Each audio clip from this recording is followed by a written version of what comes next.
لنا ومن يضلله فلا هادي له فلا تجد له وليا مرشدا ونشهد أن لا إله إلا الله وحده لا شريك له ونشهد أن سيدنا ومولانا محمدا عبده ورسوله الذي أرسله بالحق بشيرا ونذيرا وداعيا إلى الله بإذنه وسراجا منيرا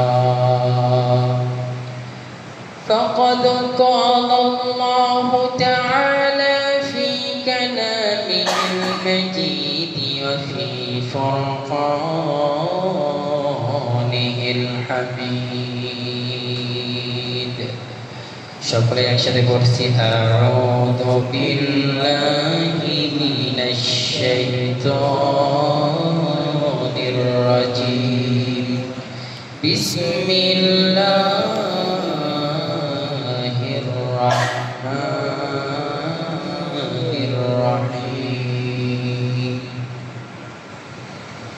ওয়া ইয ক্বালা ইব্রাহিম بأرني كيف تحيي الموتى قال أولم تؤمن قال بلى ولكن ليطمئن قلبي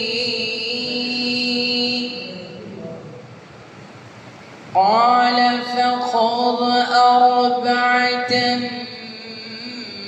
من الطير فصرهن إليك ثم اجعل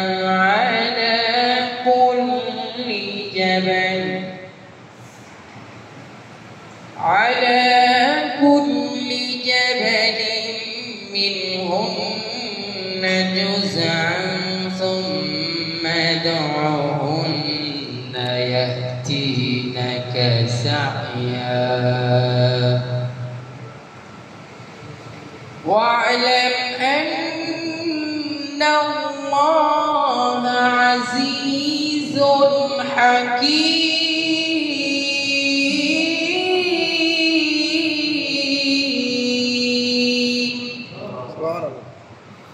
وقال تعالى منها خلقناكم وفيها نعيدكم ومنها نخرجكم تارة أخرى صدق الله العظيم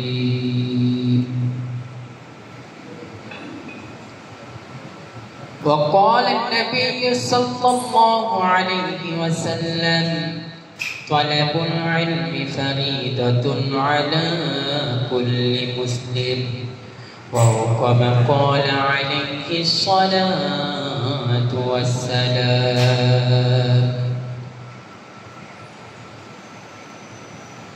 হাজার ব্যথা বেদনার পরে ফিরে আসনি তুমি আপন ঘরে দিনের আলো তুমি ছড়িয়ে দিতে চলে গেলে মদিনায় মক্কা ছেড়ে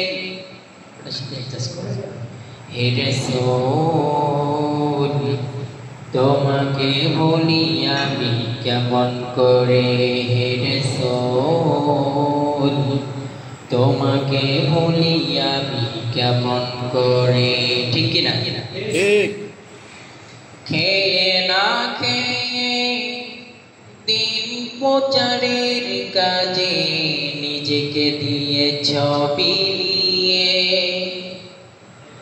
তাই ফির কাফেরেরা চিনল না এ আলো ছেলেদের পিছু দিল লেলিয়ে, পাথরের আঘাতে ক্ষত বিক্ষত হয়ে সারা শরীর থেকে রক্ত ঝরে। হে রাসূল তোমাকে ভুলি আমি কেমন করে, হে রাসূল তোমাকে ভুলি আমি কেমন করে। আলহামদুলিল্লাহ, আমরা সকলে কালিমাতে শুকর প্রাণ করে আদায় করছি যে মহান মালিক আল্লাহ তাআলা আমাদেরকে সুস্থতা দান করেছেন। সবাই বলেন সুস্থতার একমাত্র মালিক যিনি, তিনি কে? আল্লাহ। আমরা সৈন্য সংখ্যা কম হতে পারি, ইমানি শক্তি আমাদের আছে না নাই? আছে। তাহলে সবাই একসাথে এক আওয়াজে বলেন সুস্থতার একমাত্র মালিক যিনি, তিনি কে? আল্লাহ। হায়াতের একমাত্র মালিক যিনি, তিনি কে? আল্লাহ। যদি হায়াত না পেতাম আমরা কি আসতে পারতাম? না। আমাদের আসার কোনো শক্তি থাকতো না। অসুস্থ অবস্থায় যদি পড়ে থাকতাম, বিছানায় শায়িত উঠতেও পারি না, বসতেও পারি না, আসতে কি পারতাম? না। এর থেকে বড় নিয়ামত পৃথিবীতে আর কিছুই নাই। আল্লাহু আকবার, আল্লাহু আকবার। কালিমাতুশ শুকর প্রাণ খুলে আদায় করছি আল্লাহ তাআলার দরবারে যে রব্বুল আলামিন সুস্থতা দান করেছেন। সকলে কালিমাতুশ শুকর আদায় করছি, বলছি আলহামদুলিল্লাহ, আলহামদুলিল্লাহ। দরুদ ও সালাম প্রেরণ করছি মানবতার বন্ধু সাইয়্যিদুল মুরসালিন খাতামুন নবিয়্যিন রাহমাতুল লিল আলামিন। আমরা শেষ নবীর উম্মত হতে পেরে খুশি না বেজার? খুশি। সবাই বলেন খুশি। একটু সবাই একসাথে বলেন খুশি না বেজার? খুশি। নবীর প্রতি দরুদ ও সালাম প্রেরণ করছি, সকলে বলছি সাল্লাল্লাহু আলাইহি ওয়াসাল্লাম। দেখেন কেমন নবী পেয়েছি। একবার দরুদ ও সালাম প্রেরণ করলে, পাঠ করলে 10টা রহমত আল্লাহ বর্ষিত করে দেন। এরপরে আসি, আমি আপনাদেরকে প্রশ্ন করি, আপনারা প্রশ্নের জবাবগুলো দিবেন। সবাই বলেন কেউ যেটা পারে না পারেন কে? আল্লাহ। কেউ যেটা শোনে না শোনেন কে? আল্লাহ। কেউ যেটা বুঝে না বুঝেন কে? আল্লাহ। কেউ যেটা দেয় না দেন কে? আল্লাহ। যেদিন থেকে কালিমা পড়েছি, ইসলাম ধর্ম গ্রহণ করেছি, সেদিন থেকে এক আল্লাহকে বিশ্বাস করে নিয়েছি, ঠিক কি না? ওই আল্লাহকে ছাড়া পৃথিবীর কারো কাছে মুসলমান মাথা নত করতে পারে না। আল্লাহু আকবার বলি। আল্লাহু আকবার। রব্বুল আলামিন সুন্দরভাবে জানিয়ে দিলেন, গোলাম শোনো শোনো, আমি আল্লাহ সারা পৃথিবীর মালিক। পুরো পৃথিবীটাকে আমি আল্লাহ সৃষ্টি করলাম এবং মানুষদেরকে সৃষ্টি করলাম আমি রব্বুল আলামিন আমার দাসত্ব আর গোলামি করার জন্য। ও গোলামেরা, তোমরা কি জানো না? তোমরা কি শোনো না? তোমরা কি বুঝো না? তোমাদের মনে কি জানা নাই? আমি রব্বুল আলামিন মানুষদেরকে সৃষ্টি করলাম, ওই মানুষদেরকে আবার আমি মৃত্যু ঘটাবো, আবার তাদেরকে উপস্থিত করাবো। আল্লাহু আকবার, আল্লাহু আকবার। এটা কি তোমাদের বিশ্বাস হয় না? এটা কি বিশ্বাস হয় না? এবার আসি, যে আয়াতে কারিমা তেলাওয়াত করেছি সেই আয়াতে কারিমার তাফসীর পুরোপুরি বলতেছি ইনশাআল্লাহ। যে আয়াতে কারিমা তেলাওয়াত করেছি সূরাতুল বাকারা। কোন সূরা? সূরাতুল বাকারা। সবাই বলেন কোন সূরা? সূরাতুল বাকারা। এই সূরাতুল বাকারার 260 নং আয়াতে কারিমা থেকে তেলাওয়াত করেছি। এই সূরা সূরাতুল বাকারা। বাকারা শব্দের অর্থ হচ্ছে গাভী। বাকারা শব্দের অর্থ কি? গাভী। গাভী। এই সূরাটা মদিনা যুগে, মদিনার প্রথম যুগে এই সূরাটি আল্লাহ তাআলা নাজিল করেছেন। সুবহানাল্লাহ, সুবহানাল্লাহ। রব্বুল আলামিন সুন্দরভাবে জানালেন, গোলাম শোনো শোনো, আমি আল্লাহ তোমাদেরকে এমন কিছু দিক নির্দেশনা দিয়ে দিলাম, তোমাদের রাজনৈতিক জীবন, সামাজিক জীবন, অর্থনৈতিক জীবন, তোমাদের যা আছে সব কিছু তোমরা যদি মিলাতে চাও, কোরআন দিয়ে যদি তোমরা তোমাদের পারিবারিক জীবন এবং কি সামাজিক জীবন, অর্থনৈতিক জীবন, প্রত্যেকটা ক্ষেত্রে যদি কোরআন মানতে পারো, আমি আল্লাহ আমার পক্ষ থেকে তোমাদের উপর উত্তম ফয়সালা দান করব। পৃথিবীর কারো শক্তি নাই তোমাদের হারাতে পারে। আল্লাহু আকবার। এবার সবাই বলেন, আল্লাহ যদি আমাদের এদিকে তাকায়, আমাদের সাথে যদি থাকে, পৃথিবীর কোনো পরাজয়, কোনো শক্তি নাই আমাদেরকে হারাতে পারে, ঠিক কি না? এরপরে আসেন সূরাতুল বাকারা। গাভীর নামেও ছোড়া দিলেন, গাভীর নামেও ছোড়া। সূরাতুল আনকাবুত মাকড়সার নামেও ছোড়া দিলেন সূরাতুন নামল। আবার দেখেন ছোট ক্ষুদ্র থেকে ক্ষুদ্র প্রাণী সূরাতুন নামল, দেখেন পিপিলিকার নামেও ছোড়া দিলেন। সবাই বলেন যিনি নাজিল করেছেন তিনি কে? রব্বুল আলামিন সুন্দরভাবে জানিয়ে দিলেন। হযরত ইব্রাহিম আলাইহিস সালাতু ওয়াস সালাম তেনার মনে মনে প্রশ্ন জাগলো, মনে মনে প্রশ্ন জেগে গেল। রব্বুল আলামিনের কাছে বললেন, আল্লাহ আমি একবার দেখতে চাই কিভাবে আপনি মৃতকে জীবিত করবেন, আবার মৃতকে কিভাবে জীবিত করবেন, আল্লাহ একবার দেখতে চাই। সেই সময় রব্বুল আলামিন আয়াতে কারিমা সুন্দরভাবে জানিয়ে দিলেন, ওয়া ইয ক্বালা ইব্রাহিমু রাব্বি আরনি কাইফা তুহয়িল মাউতা ক্বালা আওয়ালাম তুমিন। ইব্রাহিম আলাইহিস সালামের যখন প্রশ্ন জেগে গেল, প্রশ্ন জাগার পরে ইব্রাহিম আলাইহিস সালামকে বললেন, قال بلى ولكن ليطمئن قلبي।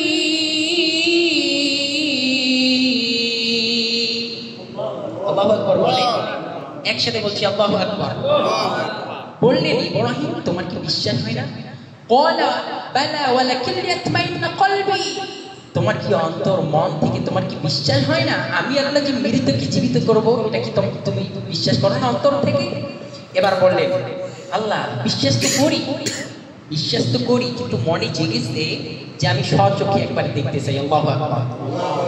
এরপরে বললেন ক্বালা ফাখুয আরবাআতাম মিনাত তায়র। ইব্রাহিম চারটা পাখি ধরো। কয়টা? সবাই বলে ইব্রাহিম চারটা পাখি ধরো। মিনাত তায়র ক্বালা ফাখুয আরবাআতাম মিনাত তায়র, তায়র মানে হচ্ছে পাখি।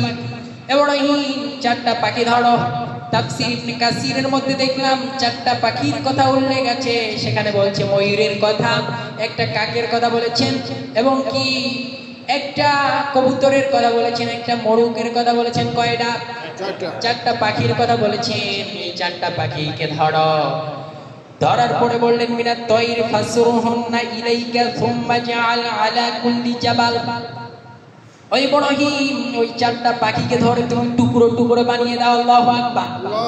ওই ইব্রাহিম চারটা পাখিকে ধরে টুকরো টুকরো করো, হাড় হাড্ডিগুলো আলাদা করো, এবং কি তার নাড়ি ভুঁড়িগুলো আলাদা করে দাও, মাথাগুলো তোমার কাছে রেখে দিয়ে দাও। আল্লাহু আকবার বলে ইব্রাহিম চারটা পাখি ধরার পরে চারটা পাখিকে কেটে টুকরো টুকরো বানিয়ে দাও, আর মাথাগুলো তোমার হাতে রেখে দিয়ে দাও। সুবহানাল্লাহ। ইব্রাহিম আলাইহিস সালাম এবার কি করলেন? চারটা পাখিকে ধরলেন, সবগুলোকে টুকরো টুকরো বানিয়ে দিলেন, ভুঁড়িগুলো আলাদা করলেন, রক্তগুলো আলাদা, হাড় হাড্ডিগুলো মাংসগুলো আলাদা করে নিলেন। কিতাবের মধ্যে দেখলাম, তাফসীর ইবনে কাসিরের মধ্যে দেখলাম ইব্রাহিম আলাইহিস সালামকে জানিয়ে দেওয়া হয়েছে, ও ইব্রাহিম তোমার পিছনে দেখো পাহাড়, ওই পাহাড়ের চূড়ায় 7টা ভাগা করে দিয়ে দাও। আল্লাহু আকবার। কয়টা ভাগা? 7টা ভাগা করে দিয়ে দাও। আবার কোন বর্ণনায় দেখলাম মাত্র 4টা ভাগা করো। এই 4টা ভাগা করে তুমি কি করো? আলাদা আলাদা করে রেখে দাও। সুবহানাল্লাহ। এরপরে ইব্রাহিম আলাইহিস সালামকে এবার সুন্দরভাবে জানালেন, কোরআনুল কারীমে সুন্দরভাবে জানিয়ে দিলেন, জাবালিন মিনহুন্না জুযআন সুম্মা দুহুন্না ইয়াতিনাকা সাইয়া। এবার বললেন ইব্রাহিম এই 7টা যে ভাগা করেছো, এই 7টা ভাগাকে আলাদা আলাদা পাহাড়ের চূড়ায় তুমি রেখে রেখে দিয়ে আসো। আর বলো ইয়াতিনাকা সাইয়া, ইয়াতিনাকা সাইয়া, এক একটার করে নাম ধরে ধরে ডাকবা। অমনি আগের মতো সাবেক আগের মতো তৈরি হয়ে যাবে, পাখিতে পরিণত হয়ে তোমার সামনে চলে আসবে। সুবহানাল্লাহ। এবার ইব্রাহিম আলাইহিস সালাম কে বলেন ইয়াতিনাকা সাইয়া, ইব্রাহিম শোনো শোনো, তুমি এক একটা পাখিকে ইয়াতিনাকা সাইয়া মোড়ক বলে ডাক দিয়ে দাও। মোড়ক বলে যখন ডাক দিয়ে দিলেন, অমনি মোড়কের হাড় হাড্ডিগুলো, রক্তগুলো, মাংসগুলো উড়ে উড়ে আবার সাবেক আগের মতো মোড়কে পরিণত হয়ে গেছে। এবার ইব্রাহিম আলাইহিস সালাম মোড়কের জায়গায় কাকের মাথায় এনে লেগে দেয়, আর লাগে না। মোড়কের জায়গায় কাকের মাথা এনে লাগে না, মাথা লাগে না।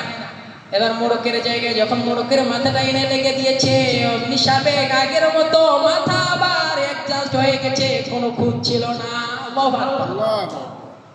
এবার ডাক দিলেন ময়ূর বলে, ইয়াতিনাকা সায়া, নাম ধরে ধরে ডাকো। সুবহানাল্লাহ বলে, নাম ধরে ধরে ডাকো। এবার বললেন ময়ূর বলে যখন ডাক দিয়ে দিলেন, সাথে সাথে আবার সাবেক আগের মতো ময়ূরের হাড্ডিগুলো, গোশতগুলো যা আছে সব উড়ে উড়ে আবার একত্রিত হয়ে গেল। সব একত্রিত যখন হয়ে গেল, ময়ূরের মাথা এবার কাকের মাথাটা এনে লেগে দেয়, আর লাগে না। যখন আবার মোরকের মাথাটা ময়ূরের মাথা আবার অমনি যখন ময়ূরের সামনে এনে লেগে দিয়ে দিলেন, সাথে সাথে আবার অ্যাডজাস্ট হয়ে গেছে, কোনো খুঁত নাই। সুবহানাল্লাহ বলেন। ইব্রাহিমকে বললেন, ইব্রাহিম শোনো শোনো, ইয়াতিনাকা সাইয়া, চারটা পাখি ধরেছে, চারটা পাখিকে তুমি নাম ধরে ধরে ডাকবা, দেখবা অমনি সাবেক আগের মতো ওই যেই মোড়ক আছে সেই মোড়কে পরিণত হয়ে তোমার সামনে এসে হাজির হয়ে যাবে। সুবহানাল্লাহ বলেন। চারটা পাখিকে চারবার ডাকলেন, অমনি আগের মতো সাবেক তৈরি হয়ে গেল। ইব্রাহিম আলাইহিস সালাম এবার বললেন, আল্লাহ আমি তো দেখলাম মনটাও ভরে গেল, কলিজাটাও ভরে গেল, শুকরিয়া আদায় করলেন। আল্লাহু আকবার। এবার সবাই বলেন, আমরা যারা বেঁচে আছি, দুনিয়ার বুকে আছি, আজ হোক কাল হোক, আসার সময় সিরিয়াল থাকে, বাবা এসেছে, দাদা এসেছে, নানা এসেছে, মা এসেছে, কিন্তু সবাই বলেন যাওয়ার সময় কোনো ধারাবাহিকতা থাকে? থাকে? আসার সময় সিরিয়াল, যাওয়ার সময় কোনো সিরিয়াল নাই। রব্বুল আলামিন এই আয়াতে কারিমার থেকে বুঝাতে চেয়েছেন, আমার গোলামেরা শোনো শোনো, তোমরা যারা আছো, আমি আল্লাহ সারা পৃথিবীতে মানুষ সৃষ্টি করেছি, জিন সৃষ্টি করেছি, তোমাদেরকে আমি আল্লাহ যে মৃত্যু দেব, এটা কি তোমাদের বিশ্বাস হয় না? তোমাদের যে মৃত্যু দিব, এটা কি বিশ্বাস হয় না? তোমাদের যে আবার তুলবো, এটা কি তোমাদের বিশ্বাস হয় না? অনেকের প্রশ্ন জাগে, অনেকে প্রশ্ন করে, এই মানুষগুলো যে মারা গেল কোথায় গেল? হাড্ডিগুলো বেলিন হয়ে গেছে।